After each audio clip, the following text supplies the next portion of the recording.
पहिलं प्रेम भाग 2. पावसाळ्याचे दिवस सुरू झाले होते. कॉलेजच्या आवारात हिरवळ पसरलेली होती. अध्याय 1. आरव आणि निशाची पहिली भेट झाली होती. ती भेट साधी होती, पण दोघांच्या मनात काहीतरी नवीन हलके जागे झाले होते. अध्याय 2. मैत्रिणीचा पहिला धागा. पुढचे काही दिवस ते कॉलेजमध्ये रोज भेटू लागले. कधी कॅन्टीनमध्ये चहा, तर कधी लायब्ररीमध्ये अभ्यास, तर कधी कॉलेजच्या बागेत निवांत गप्पा. हळूहळू त्यांना एकमेकांची सवय होऊ लागली. एका दिवशी निशा खूप शांत होती. काय झालं? आरवने विचारलं. काही नाही. तू खोटं बोलतेस. निशा हसली. एवढ्या लवकर ओळखलंस? कारण आज तू 3 वेळा हसण्याचा प्रयत्न केला आणि 3ही वेळा अर्धवट हसलीस. निशा काही क्षण त्याच्याकडे पाहत राहिली. कोणी इतकं बारकाईने तिच्याकडे लक्ष दिलं नव्हतं. त्या क्षणी तिच्या मनात आरवबद्दल एक वेगळा विश्वास निर्माण झाला. अध्याय 3. पावसातील आठवण. एका संध्याकाळचे कॉलेज सुटलं आणि अचानक मुसळधार पाऊस सुरू झाला. सगळे विद्यार्थी धावत होते. निशा छत्री आणायला विसरली होती. ती इमारतीच्या छपराखाली उभी होती. तेवढ्यात आरव आला. त्याच्या हातात एक छत्री होती. चल. कुठे? घरी. या छोट्या छत्रीत? हो. पाऊस थांबेपर्यंत वाट बघायची आहे का? निशा गालात हसली. दोघे एकाच छत्रीत चालू लागले. रस्त्यावर पावसाचा सुगंध दरवळत होता. वाऱ्यामुळे तिचे केस चेहऱ्यावर येत होते. आरव नकळत तिच्याकडे पाहत होता. निशाने ते पाहिलं. काय? काही नाही. मग बघतोस का? पाऊस सुंदर आहे. पाऊस की मी? आरव अचानक गोंधळला. मी खळखळ हसू लागली. तो दिवस दोघांच्या आठवणीत कायमचा कोरला गेला. अध्याय 4. मैत्रिणीपेक्षा थोडंसं जास्त. प्रेम पुढे सरकत होतं.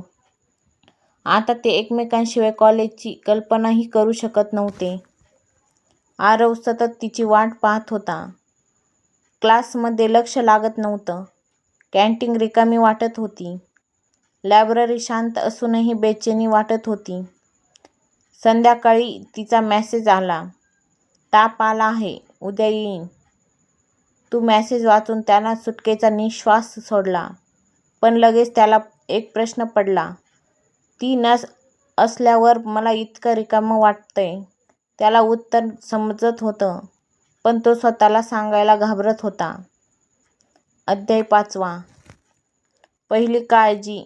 दुसऱ्या दिवशी आरव तिच्या आवडत्या चॉकलेटसह कॉलेजमध्ये आला. निशा आली तेव्हा त्याने तिच्या समोर ठेवलं. हे काय? डॉक्टरांनी सांगितलंय. कुठल्या डॉक्टरांनी? माझ्या मनाच्या. दोघे हसू लागले. आरव म्हणाला, मस्करी केली तुझी. पण निशाच्या मनात धडधड होत होतं. कोणी तिच्यासाठी असं कधी केलं नव्हतं. ती त्याच्याकडे पाहत राहिली. त्या क्षणी तिला जाणवलं, आरव तिच्यासाठी फक्त मित्रच राहिलेला नाही. अध्याय 6. नजरेतले प्रेम. कॉलेजचा सांस्कृतिक कार्यक्रम जवळ आला होता. निशा गाणं गाणार होती. संपूर्ण सभागृह विद्यार्थ्यांनी भरलं होतं. ती स्टेजजवळ आली. गाणं सुरू झालं. तिचा आवाज सभागृहात घुमत होता. पण गाण्याच्या प्रत्येक ओळीत तिची नजर एका व्यक्तीला शोधत होती. ती म्हणजे आरव. आणि आरव संपूर्ण वेळ फक्त तिच्याकडेच पाहत होता. कार्यक्रम संपल्यानंतर तो तिच्याकडे धावत गेला. खूप सुंदर गायलंस. खरंच? हो. सगळ्यांपेक्षा जास्त आवडलं. हो का? आरव काही बोलला नाही. कारण त्याच्याकडे उत्तर होतं.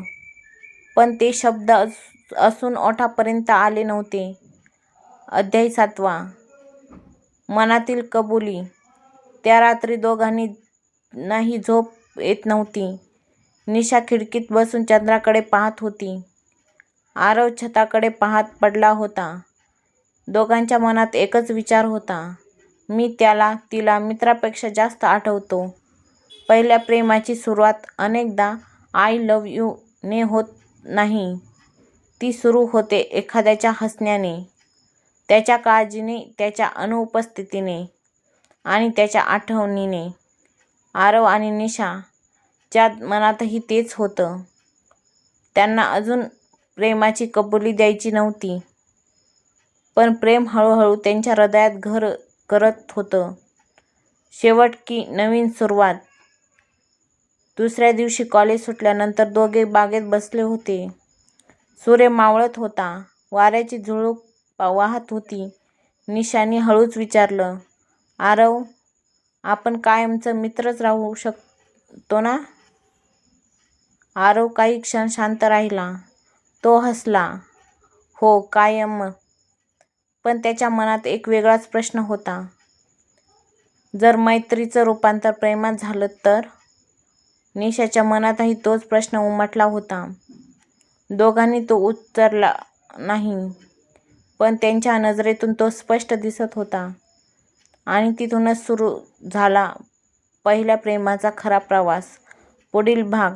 आरव आणि निशा त्यांच्या भावना अधिक स्पष्ट होऊ लागतात, पण त्यांच्या आयुष्यात एक नवीन व्यक्ती येते. ती त्यांच्या नात्यातील पहिली परीक्षा ठरते.